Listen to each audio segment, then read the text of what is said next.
ہم کسی جان کو اس کی وسعت سے زیادہ تکلیف نہیں دیتے، اس پہ بوجھ نہیں ڈالتے. یعنی اللہ سبحانہ وتعالیٰ نے ایمان والوں سے نیک عمل کا مطالبہ ضرور کیا ہے، لیکن ہر ایک سے اتنا ہی مطالبہ جتنی اس کی کیپیسٹی ہے، اس سے زیادہ نہیں. اس سے یہ پتہ چلتا ہے کہ شریعت کے احکامات ایسے نہیں آئے کہ جو ہمارے لیے کرنے ناممکن ہو. اور دوسری بات یہ کہ جتنے بھی ہمیں احکامات دیے گئے ہیں وہ ہر بندے پر سارے کے سارے ماننا لازم نہیں ہے. ہر ایک کی اپنی سچویشن اور حالات کے مطابق اس کے لیے نیکی کمانے کے مواقع ہیں. یعنی جس عمل پر اس کو قدرت حاصل ہو اور جس کی وہ استطاعت رکھتا ہو اسی کا وہ مکلف ہے. اور یہ ایک طرح سے جملہ معترض ہے. بات تو یہ تھی نا کہ جو ایمان لائے اور نیک عمل کیے وہ جنت والے ہیں، اس میں ہمیشہ رہیں گے. بیچ میں یہ بات بھی کر دی گئی کہ ہم وسعت سے بڑھ کر بوجھ نہیں کسی پہ ڈالتے. یعنی انسان کو جو ذمہ داریاں دی گئی ہیں وہ اس کی طاقت کے اندر ہی ہیں، تو انہیں کرنے کی کوشش کرنی چاہیے. اور عمل الصالحات جو ہے اس میں تمام نیک اعمال شامل ہیں، چاہے فرائض ہوں، چاہے واجبات ہوں، مستحبات ہوں. اور بعض اوقات بعض نیکیاں بندے کی قدرت سے باہر بھی ہوتی ہیں.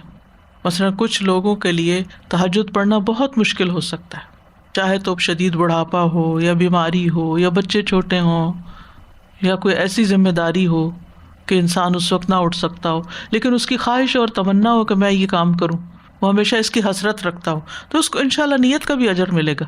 اسی طرح کوئی شخص معذور ہوتا ہے، عاجز ہوتا ہے، کمزور ہوتا ہے یا اضطراری کیفیات ہوتی ہیں، تو ایسے حالات میں انسانوں پر تخفیف بھی کی گئی ہے. سورۃ طلاق میں آتا ہے لا یکلف اللہ نفسا الا ما آتاہا. اللہ کسی شخص کو تکلیف نہیں دیتا مگر اسی کے مطابق جو اس نے اس کو عطا کیا ہے. اب زکوٰۃ ہر ایک پہ فرض نہیں ہے، حج ہر ایک پہ فرض نہیں ہے، روزے ہر ایک پہ فرض نہیں ہے. جتنی جس کی ہمت، طاقت، کیپیسٹی اس کے مطابق ہی.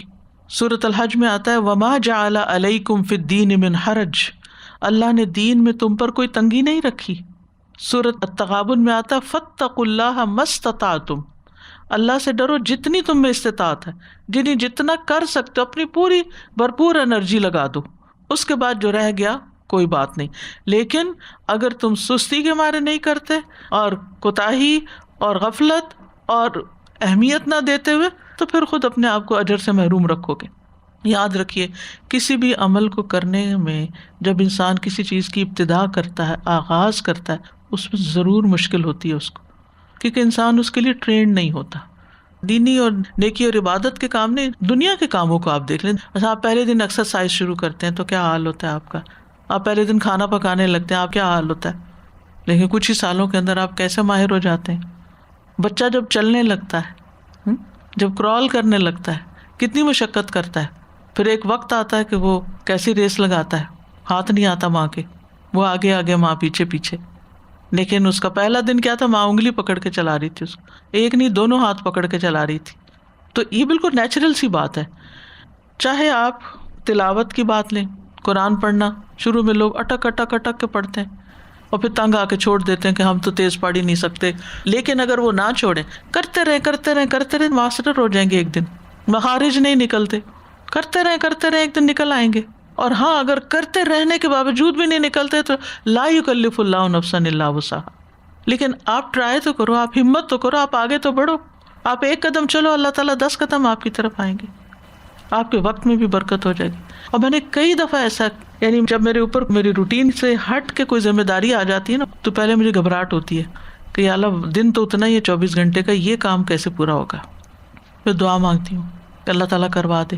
اکثر ایسا ہوتا ہے، میں حیران ہو جاتی ہوں، وہی دن ہوتا ہے اور اسی میں اللہ تعالیٰ ایکسٹرا کام بھی کروا لیتا ہے. لا یکلف اللہ نفسا الا وسعہا. وقت میں برکت ہو جاتی، کہیں اور سے وقت نکل آتا ہے. وہ تو اللہ کا کام ہے نا. اسی طرح جب آپ صدقہ خیرات کرنے لگتے ہیں تو آپ سمجھتے ہیں کہ دینے لگوں گا ختم ہو جائے گا، لیکن کیا ہوتا ہے اتنا اس سے کئی گنا زیادہ واپس آنے لگتا ہے. یا وہ کہیں ڈوبنا تھا، اللہ اس سے بچا لیتا ہے.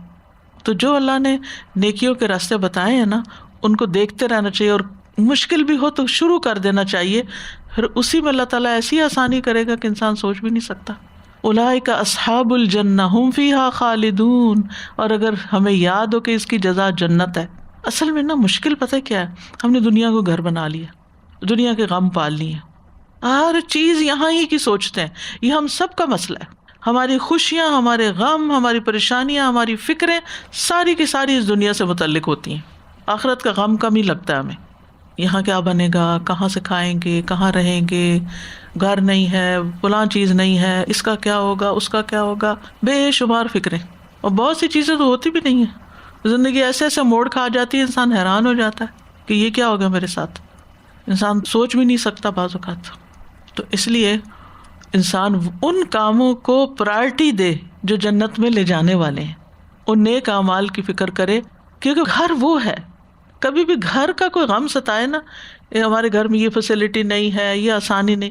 اب دیکھیں اس وقت بازو کا دیکھ کے تکلیف بھی ہوتی ہے کہ اچھے بھلے لوگ رہ رہے ہوتے ہیں، پھر کوئی نئی سیٹلمنٹ ہوتی ہے، وہاں کوئی اپ گریڈڈ ہاؤس مل رہے ہوتے ہیں یا ذرا اور بڑے، وہ ساری انرجی سارا پیسہ پھر اس کو بڑا کرنے میں، اس کو خوبصورت بنانے سجانے میں لگ جاتا ہے. پھر تھوڑے سال کے بعد پھر اس سے دل بھر جاتا ہے. اسی چکر میں اور اسی کام میں سارا اپنا وقت، انرجی، کوشش اسی میں لگائے رکھتے ہیں، اور نیکی کے کام کے لیے نہ پیسہ بچتا ہے، نہ وقت بچتا ہے، نہ طاقت بچتی ہے.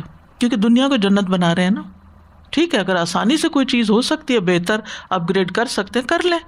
لیکن صرف دنیا میں ہی خوب سے خوب تر کی تلاش میں اپنی ساری انرجی لگا دینا، یہ کوئی نفع کا سودا نہیں ہے. تو جنت ہمیشہ کی زندگی ہے. جنت والے جنت میں، جہنم والے جہنم میں چلے جائیں گے تو پھر موت کو لایا جائے گا، ذبح کیا جائے گا اور کہا جائے گا اے اہل جنت، تم ہمیشہ اب جنت میں رہو گے، تمہیں کبھی موت نہیں آئے گی. اور اے اہل جہنم، تمہیں بھی اب کبھی موت نہیں آئے گی، ہمیشہ یہیں رہو گے. اور ان کو اتنا غم لگے گا کہ اگر غم سے کوئی مر سکتا تو سو کو مر جاتے، لیکن اب موت ہے نہیں، کیونکہ ہمیشہ انہوں نے وہیں رہنا ہے. جنت سے کوئی نکالا نہیں جائے گا. لا یمسہم فیہا نصب وما ہم منہا بمخرجین.